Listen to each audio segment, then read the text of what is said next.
ஞானானந்தமயம் தேவம் நிர்மலஸ்படிகாகிருதியும் ஆதாரம் சர்வ வித்யானாம் ஹயக்ரீவம் பாஸ்மகே. நெக்ஸ்ட் ஜென் டிவி நேயர்களுக்கு அஸ்ட்ரோ கேஎஸ் ஐயங்காரின் பணிவான நமஸ்காரங்கள். வார பலன் 24/6/2024 30/6/2024 வரலும் உண்டான வாரத்திற்கு என்னென்ன பலன் மேஷம் முதல் மீன வரை அப்படின்றத பார்ப்போம்.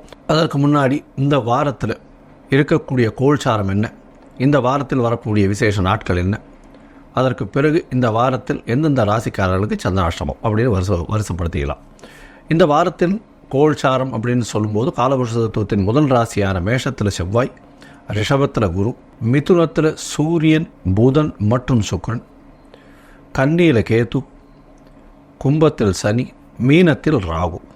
சந்திர பகவான் இந்த வாரம் அதிவேகமாக செல்லக்கூடிய கிரகம்னு சொல்கிற சந்திர பகவான் உத்திராட நட்சத்திரம் 2ஆம் பாதம் மகர ராசியிலிருந்து மேஷ ராசி அஸ்வினி நட்சத்திரம் வரலும் போகிறார். அதாவது மகரம், கும்பம், மீனம், மேஷம் இந்த 4 ராசி போகிறார்.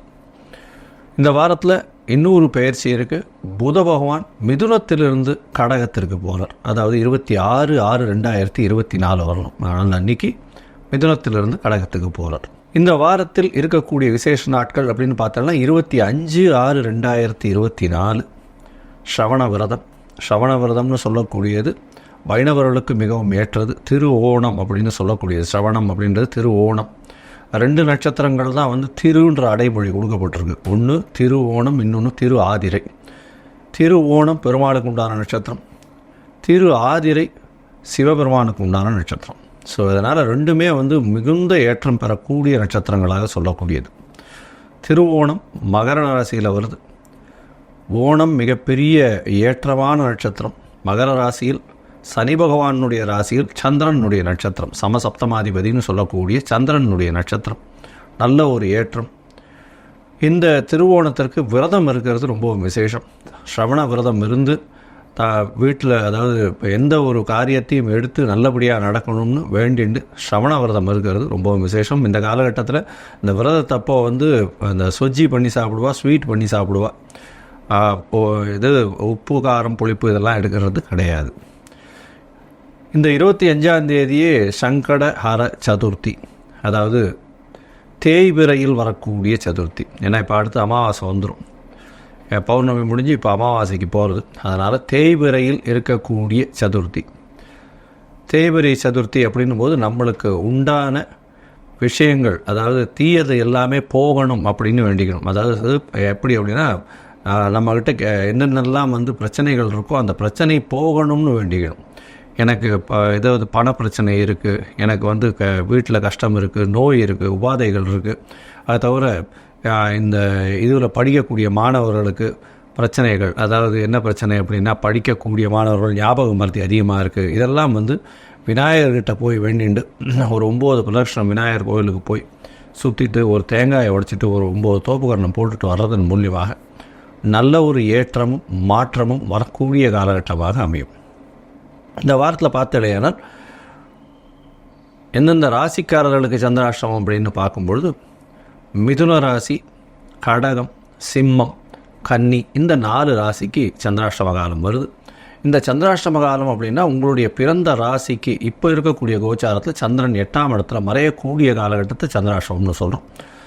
சந்திராஷ்டமம் ஏன் ரொம்ப முக்கியத்துவம் பெறுறது அப்படின்னு பார்த்தோன்னா, சந்திர பகவான்றவர் மதிகாரகன். மதிகாரகன் மறைந்து இருக்கக்கூடிய காலத்தில் தவறான முடிவுகள் எடுக்கக்கூடும். அதனால் வெளியூர் வெளிமாநில பிரயாணங்கள் வேண்டாம். அதை தவிர புது முயற்சிகள் வேண்டாம் அப்படின்னு சொல்கிறோம். யாருக்கும் ஜாமீன் கையெழுத்து போடுறது, தேவையில்லாமல் வார்த்தைகளை விடுறது, இதெல்லாம் கொஞ்சம் கட்டுப்பாட்டில் இருக்கிறது ரொம்பவும் நல்லது. இந்த காலகட்டத்தில் ஒருவேளை நீங்கள் பண்ண வேண்டிய கட்டாயத்தில் இருந்தீர்களே ஆனால் சந்திர பகவானுக்கு உண்டான எளிய பரிகாரம்னு சொல்லக்கூடிய பச்சரிசியும் நெல் இது உங்களால் முடிஞ்ச அளவுக்கு பக்கத்தில் இருக்கிற விநாயகர் கோவிலில் கொடுத்துட்டு போங்க.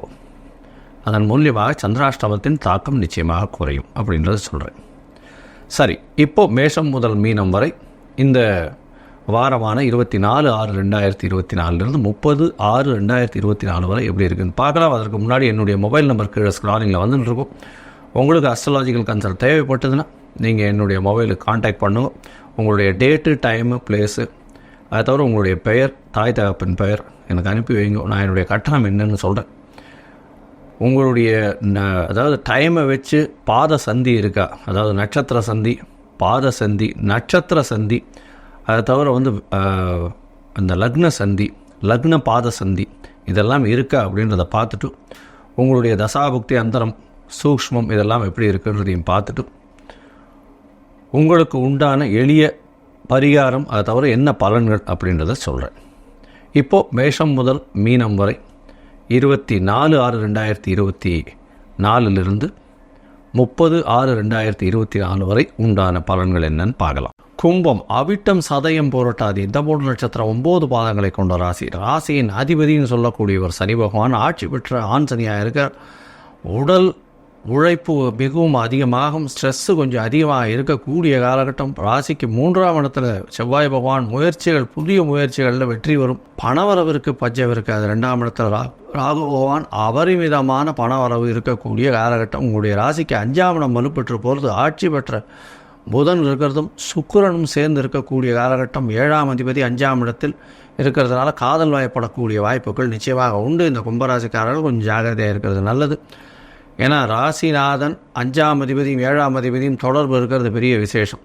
அது தவிர வந்து சனி பகவான் 11ஆம், அதாவது உங்களுடைய ராசிக்கு 10ஆம் அதிபதியான செவ்வாயை பார்க்குறதுனால தொழிலில் சிறு சிறு பிரச்சனைகள் இருக்கும். இருந்தாலும் முயற்சிகள் மூலியமாக வெற்றி பெறக்கூடிய வாய்ப்புகள் நிச்சயமாக உண்டு. இந்த வாரத்தில் உங்களுடைய ராசிக்கு பார்த்தாலும் 8ஆம் இடத்துல இருக்கக்கூடிய கேது பகவான் மூலியமாக நல்ல ஒரு ஏற்றம். மறைந்த இடத்தில் கேது பகவான் இருக்கிறதுனாலையும், கேதுவுக்கு வீடு கொடுத்தவர் வந்து புத பகவான் ஆட்சி பெற்று 5ஆம் இடத்துல இருக்கிறதுனால புதிய பதவி, புகழ், அந்தஸ்து, கௌரவம்லாம் வரும். பணவரவிற்கு பஞ்சம் இருக்காது. எதை தொட்டாலும் நல்ல ஒரு ஏற்றம் கிடைக்கும். படிக்கக்கூடிய மாணவர்களுக்கு நல்ல ஒரு ஏற்றம் இருக்கும். 4ஆம் இடத்துல வந்து குரு பகவான் இருக்கிறதுனால படிப்பை புரிஞ்சு படிக்கக்கூடிய வாய்ப்புகள் உண்டு. போட்டித் தேர்வில் வெற்றி பெறக்கூடிய வாய்ப்புகள் நிச்சயமாக இருக்கும். இந்த வாரம் பார்த்தாலேயானால் 24/6/2024 30/6/2024 வரலும் உண்டான வாரத்தில் சந்திர பகவான் உங்களுடைய ராசியிலேயே ஆட்சி பெற்று போகிறார். அதாவது ஆட்சி பெறல, உங்களுடைய ராசியிலேயே சனி உங்களுடைய ராசிக்கு 12ஆம் இடத்துல மகரத்தில் வந்து இந்த வாரத்தை ஆரம்பிக்கிறார். 24ஆம் தேதியிலிருந்து 26ஆம் தேதி காலை ஒரு 4:30 மணி வரலும் இருக்கார். 12ஆம் இடத்துல சந்திர பகவான் இருக்கார். 6ஆம் அதிபதி 12ஆம் இடத்துல இருக்கிறதுனால வேலை நிமித்தமாக வெளியூர், வெளிமாநிலம், வெளிநாடு போகக்கூடிய வாய்ப்புகள் உண்டு. கடல் வாணிபங்கள் செய்யக்கூடிய வாய்ப்புகள் நிச்சயமாக உண்டு. இம்போர்ட் எக்ஸ்போர்ட் பிஸ்னஸில் வந்து அந்த என்ன சொல்கிறது, இந்த கடல் அந்த உயிரினங்களை வச்சு வியாபாரம் பண்ணக்கூடிய வாய்ப்புகள் நிச்சயமாக உண்டு. பால் மற்றும் இதர பொருட்களை வச்சு வியாபாரம் பண்ணக்கூடிய வாய்ப்புகள் உண்டு. அது தவிர உங்களுடைய ராசிக்கு 6ஆம் இடத்துல சந்திர பகவான் 6ஆம் அதிபதி 12ஆம் இடத்துல இருக்கிறதுனால புதுசாக வந்து கடன் வாங்கக்கூடிய பாக்கியம் நிச்சயமாக வரும். உங்களுடைய ராசியிலேயே வந்து சந்திர பகவான் இருக்கிற 6ஆம் அதிபதி உங்களுடைய ராசியில் சனி பகவானோட சேர்ந்து புனர்பியோகமே இருந்தாலும் உடல்நலத்தில் கொஞ்சம் பின்னடைவு ஏற்படக்கூடிய வாய்ப்புகள் உண்டு. அதாவது பின்னடைவுன்னா கொஞ்சம் உடல்நலத்தில் கொஞ்சம் கவனமாக இருக்கணும் அப்படின்றத சொல்கிறோம்.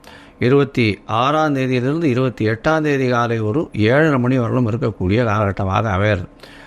மனக்லேசம் வரும். தீர்க்க சிந்தனை இருக்கக்கூடிய வாய்ப்புகள் கம்மி. இந்த காலகட்டத்தில் புதுசாக எந்த ஒரு முடிவும் எடுக்க வேண்டாம். உங்களுடைய ராசிக்கு 2ஆம் இடத்துல சந்திர பகவான் போகிறார். 6ஆம் அதிபதி 2ஆம் இடத்துல போகிறதால புதிய கடன் வாங்கக்கூடிய பாக்கியம் நிச்சயமாக உண்டு. அது தவிர தேவையற்ற ஜாமீன் கையெழுத்து போடாதீங்க, பொறுமையாக இருக்கும். ஏன்னா 7:30 சனி நடக்கிறது, யாருக்கும் ஜாமீன் கையெழுத்து போட வேண்டாம்ன்றதை வந்து எச்சரிக்கையாக சொல்கிறோம்.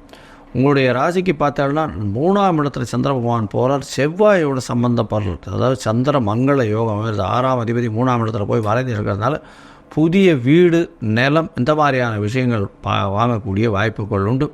அது தவிர வந்து இந்த மிலிட்ரியில் போய் ஜாயின் பண்ணுறது, இந்த மாதிரியான அரசு சார்ந்த போலீஸ் துறை இந்த மாதிரியான விஷயங்களில் ஜாயின் பண்ணக்கூடிய வாய்ப்புகள் நிச்சயமாக உண்டு.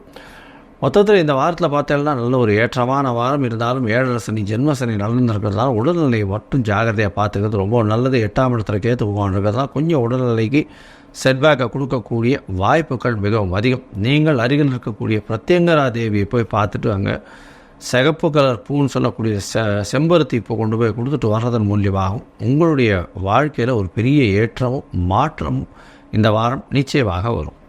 லோகா சமஸ்தா சுகினோ பவந்து. நன்றி, நமஸ்காரம்.